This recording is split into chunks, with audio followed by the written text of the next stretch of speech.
আসসালামু আলাইকুম আমার আদরের ভাই ও বোনেরা, আজকের রেসিপিতে থাকছে এই যে বুটের ডাল ও মুগ ডাল দিয়ে গরুর মাংস রান্না করবো, সাথেই থাকো। তার জন্য হাঁড়িতে তেল দিয়ে দেব। বিসমিল্লাহির রহমানির রহিম। তেল গরম হয়ে গেছে, আধা কাপের মতো পেঁয়াজ দিয়ে দেব।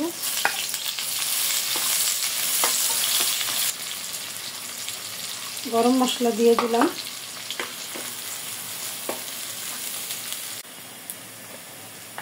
এখানে আছে জিরা ও ধনিয়া বাটা, আদা রসুন পেস্ট, শুকনো মরিচের পেস্ট। মশলা একটু ভালোভাবে কষিয়ে নেব। গরম পানি, স্বাদ মতো লবণ, হলুদের গুঁড়া,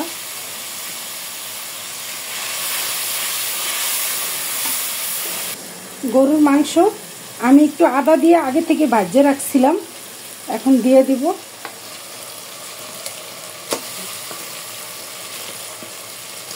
মাংসটা একটু কষা নিতে হবে মশলার সাথে, পরে ডাল দেব। এই যে আমার মাংসটা আমি ভালো করে কষাই নিছি, এখন ডাল দিয়ে দেব। এগুলো কোরবানির গরুর মাংস,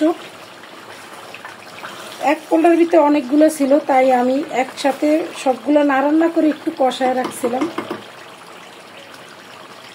এই যে ডাল,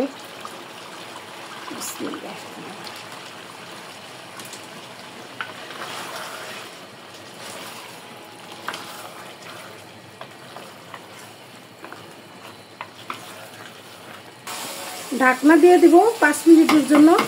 মাঝে মাঝে এসে একটু অফ ক্যামেরার পিছনে চেক করে নিতে হবে।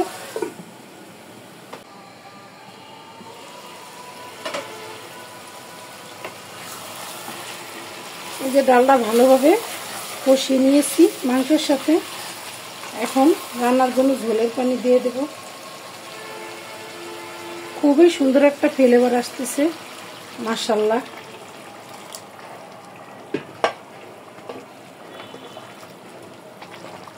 এই পর্যায়ে চুলার আঁচটা একদম মিডিয়াম আঁচে দিতে হবে এবং মাঝে মাঝে এসে একটু চেক করে নিতে হবে, ডাল যেহেতু লেগে যাওয়ার সম্ভাবনা থাকে।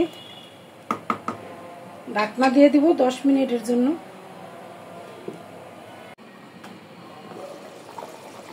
কয়েকটা কাঁচামরিচ দিয়ে দেব ফ্লেভারের জন্য। আরও রান্না করতে হবে। দিয়ে দিলাম।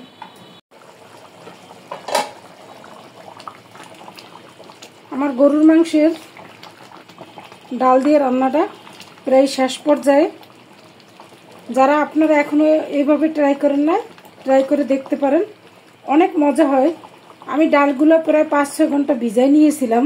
এই বুটের ডালটা আর মুগ ডালটা একটু হালকা ভাজি করে নিয়েছিলাম। আমার রান্না প্রায় শেষ পর্যায়ে, আর বেশিক্ষণ রান্না করব না। এই ঝোলটা হয়তো আর থাকবে না, টেনে যাবে। আমি আজকের মতো এখানেই বিদায় নিয়ে নিব। যে যেখানে আছেন, আল্লাহ আপনাদের সকলকে ভালো রাখুক এই দোয়া করি সবসময়। আল্লাহ হাফেজ।